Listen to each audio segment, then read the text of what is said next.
Hey there, thanks for stopping by. Today we're going to be talking about the 2022 housing market crash in Central Florida. Stay tuned.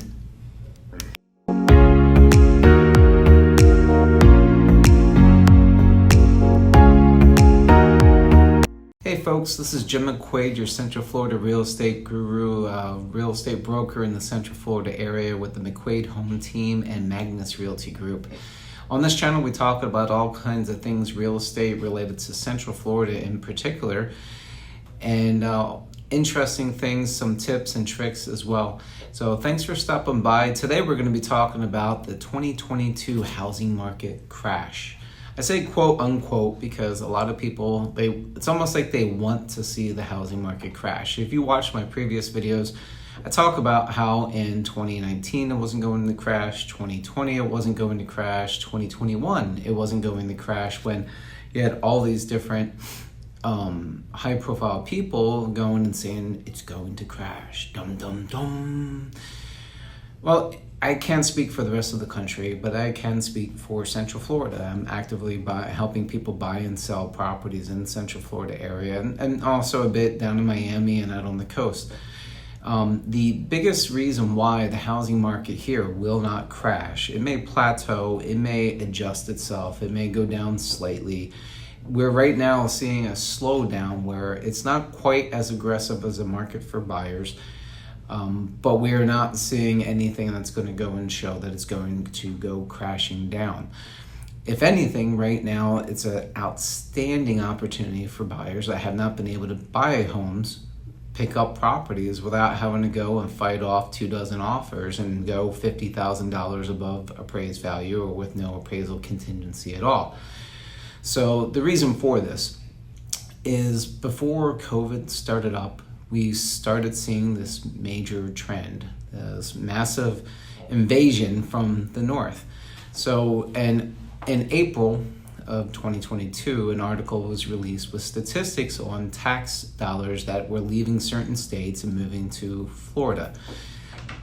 And so to better understand why I believe the Central Florida housing market is not going to crash, we have to kind of rewind back to 2019, before COVID. 2019, we were seeing a huge influx in all these northern buyers that were coming down and buying up property, whether they were retiring up north, wanting to move down here just because they were sick of the weather up north, sick of the taxes up north, or they wanted a vacation home or vacation rental down here in Florida. So we were seeing that already in 2019, and all that COVID did was pretty much speed that up.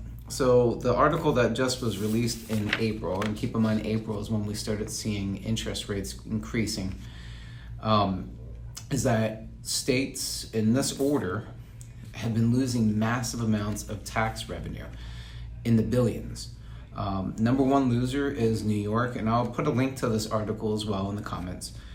Number one loser in tax revenue is New York, losing $19.5 billion in tax revenue. And they're calling this the wealth migration during the coronavirus pandemic, and that the coronavirus triggered it. Not really, it was already going on. Coronavirus already kind of just sped it up. California lost $17.8 billion in tax revenue. Other big losers, Illinois, Massachusetts. Illinois at $8.5 billion. Massachusetts, $2.6 billion. New Jersey, $2.3 billion. And I will say that the majority, I would say right now, looking for properties is probably about 80% people from out of state, also people from Canada, and about 20% where they're actual local already to Central Florida right now at this current time. And then the biggest gainers, $23.7 billion gained by the state of Florida. And number two, really much further behind Florida, is $6.3 billion.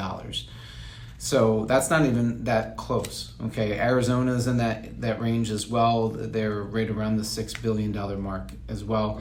But $23.7 billion for Florida. And that kind of just sums everything up and tells you why most likely the housing market in Central Florida is not going to go down. Now, there's also a lot of talk about cost of living in Florida. But cost of living in Florida the reason why the cost of living is so high in Florida overall, we're talking about a big state with a lot of metropolitan areas. Don't forget we have Jacksonville, Miami, Tampa. One of the largest growing metropolitan areas in the country is the Villages, which is predominantly 55 plus. But Miami, Tampa, their cost of living is astronomical, and it's nowhere near in comparison to how low the cost of living is here in Central Florida. But the problem is all considered Florida as a whole. So all this is relative. Everyone's free to have their own opinion, of course, but the reason why I feel as though the housing market is not going to go crashing down is because of the invasion of all the Northerners, which originally I'm from Pennsylvania, but that was back in the 80s, the last big invasion from the Northerners. So if you have any questions, or if you have any comments, or you just want to go and kind of discuss or debate this, feel free to message me. My cell phone number is down in the comments. I welcome it, that's for sure. I love intellectual conversation. You guys have a fantastic and blessed day.